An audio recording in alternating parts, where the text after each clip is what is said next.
Thank you for joining us for the Running Large-Scale REST API in the Cloud.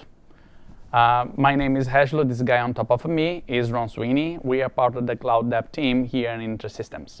We are going to start sharing our experience with the Iris Fire Accelerator service that is a Fire API on the cloud today that if you want to take a look, this is the link. Go there and have some fun. Well, as any API on the internet, we have several challenges, and I want to post some challenge for you, Ron. The first thing is speed. I know that our competition is putting some soft limits of 2,000 to 2,500 requests per minute, like this one here. Can we do better? Oh yeah, and I'm speaking for the whole dev team, and I definitely think we'd do better than that. Okay, sounds like a very confident. Can I say that it's 10 times faster than that? Yeah, I think you can go 10 times, and then let us surprise you after that. Okay, well, so I like the way that you're going. But I have a few more requests. Can I do that just using what I'm using, paying what I'm using, not just putting me a lot of money there? Of course, the pocketbook. Okay. Yeah. Yeah, so we can accomplish this with elasticity, which has been around in public cloud for a while. And we can also accomplish this with various technologies within Iris. So cool. Yeah, we can scale up to meet your workload and scale down to meet your wallet. Okay, great. So things that is very easy for you, so I also don't want to have any downtime. Of course, yeah. And this downtime is different than what we usually talk about, right, Regilo? Like, sure. Usually we talk about high availability and mirroring and all this stuff. This is about like an API's availability, so that it's perfectly normal for an API to be throwing errors and then responding to them, but we want to minimize those during our scaling events. So we want to make sure that we return a lot of 200s, right? And keeping things happy and making sure that the API is available for you, and not throwing 502s and 504s, which is an indicator that it's really not available. Got it. Yeah. I love 200s. Yes, you do. But I want that response to be fast as well. Can I get that? Yeah, of course. And we're going to measure this in latency, right? And there's a bunch of places where we have to inspect for this, but I'll tell you what, I'll cut you a deal. Okay. So on the scale of 1 millisecond being super fast and almost instant, and on the scale of 1 second being unacceptable, and then maybe half a second being, let's say, acceptable, right? We'll try to meet you right there in the middle. Okay, I like that. So the last request that I have for you is, I know that a lot of people are doing PubSub. I don't like PubSub. I like real time. Can I get that? Yeah, this is a good challenge. I mean, our database is fast. That's what it's known for. And it's really great to go. I mean, PubSub's got its spot, right? It's deployed everywhere and it has very good use cases. But for here, we want to be instantly persistent and not eventually persistent. So everything that you put in there, we wanted to make it immediately available for consumption and be very transactional with the data. So we'll see what we can do while making it real time, as you said. Okay, great. So it seems that you accepted my challenge and we are not going to have any issue. But I have a hint for you there. I have worked with some customers in the financial sector and especially in the investment bank. They do billions of transactions per day. So they use a very cool technology that is called Enterprise Cache Protocol, ECP for short. That's our technology. What do you think of using that? Oh, I'm glad you framed that in a question, but it's more of a mandate, right? And we'll take a look at it, and yeah, we've seen it. And as a dev team, we've always wanted to apply it. Like how can we actually build something in a repeatable fashion to where we can always utilize ECP and be able to showcase it and have it make a difference. And yeah, we're looking forward to this and arguing over who gets to do it, really. Cool. So it seems that our horizontal scalability is addressed. What about the vertical one? Yeah, so we can one-up this. Not only can we make the scale-out compute, which would be the API, the one accepting the request, we're gonna take a crack at making the database server elastic too. Typically, that's something that's big iron, and you kind of look at that's very rigid. We're gonna make that elastic too, so that you can resize that at will and meet your pocketbook and your workload at the database level as well. Cool, because it's very difficult to find the right spot without knowing the business and what the application is. So having this flexibility is going to be really cool. Totally. Great. So seems that we have most of the things addressed, but I still need to know what my baseline is. Oh yeah. your very unfair baseline that you gave us. I don't think it was unfair. Okay, yeah.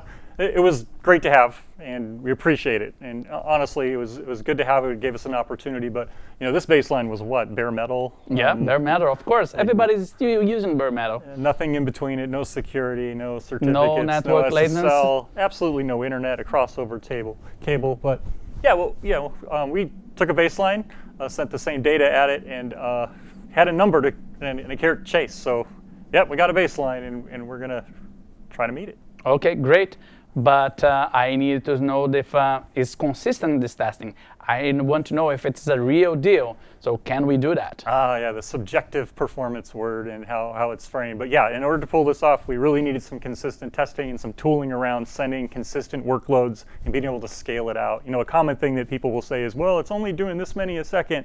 And you're like, well, do you have the capability to even send what you're asking for? So in this case, we need to send, what did you say, like 10,000, right?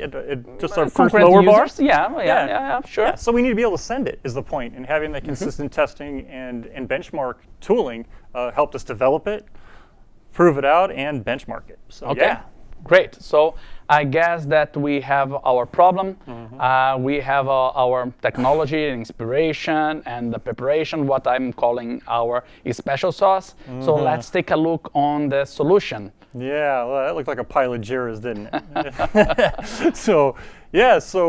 What we came up with, we took two very cool tools and put them together, and they both needed each other, and they both were built to complement each other. We took the scalability of the elastic cloud, if you will, and the deployment of that, and then apply ECP to it. So we used AWS to apply ECP and scale out, and then wrapped it all up in a service. And it can definitely be used elsewhere, but we applied it to the Fire API.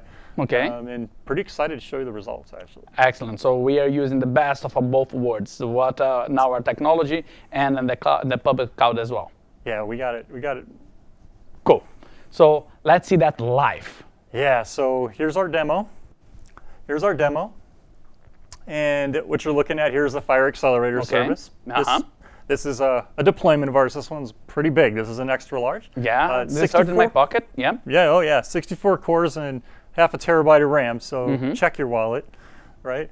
Coming down here, you can see in our resources pane, you can kind of see where you can resize your database. Okay. And kind of you can go from anything from really small to demo size, and then either scale to your wallet, right? Okay. All right, and then here's where we've got horizontal scaling framed as ECP. Okay. You can kind of see what's going on here. It looks like it's kind of in a scaling down event because we've been throwing a bunch of data at it. So let's throw some data at it, and let's see. We've got some pipelines running. This is that tooling, right, we were discussing earlier. So this is that we are going to be throwing a lot of data there. Yeah, threaded, making sure that we're emulating kind of users. We're doing puts, gets, searches, deletes, all those things. So here's what we got. Okay, great. So let's see what speed you get. Yeah, so the important mark here was how many requests a minute, right? That's the socialized metric. So we'll take a look at it. It looks like over here. I like what I'm seeing here. Yeah, you should, because this is here at this marker is about, 200K or so? Yeah. More than that, 400. Yeah, but we got it when we first, started this morning, actually. Okay. We got you just under 400. So you got more than I asked. 420K. Okay. Yeah, so as a dev team, we're gloating about that. One of the things I wanted to show you here is that we're actually scaling appropriately, right? So that when the requests went up, you can see the ECP servers went into effect and they scaled out. We got up to 95, which is another wallet dinger, right? And then one of the other things is the request per count right here. Okay. This is just making sure that we're distributing the load evenly across those 95 some boxes, right? And this looking good to me. Yeah, it looks fairly even as the events go, which we're kind of happy about that. The application servers, that's when we scale it like 50%. And then here, this is probably the most interesting one.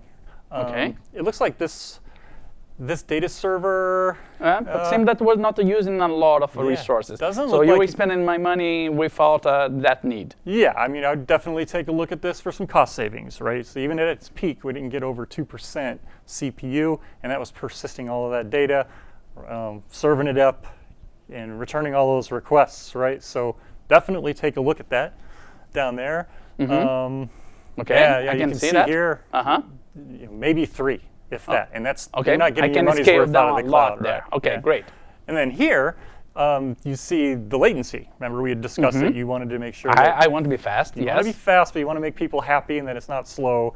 And it looks like we stayed within on both of our latency markers. Now, this one on the left is the integration latency. The one on the right is, this one right here is more or less the customer or the bot or I the see. IoT. The integration latency is like how Iris is responding in the ECP farm. So that's your numbers. And Cool. Seems that you kept your promise. Hey, we did it. We could get it. Great. We did it. Excellent. So I'm glad that we had that experience, and I'm glad that the team overpassed what we were requesting.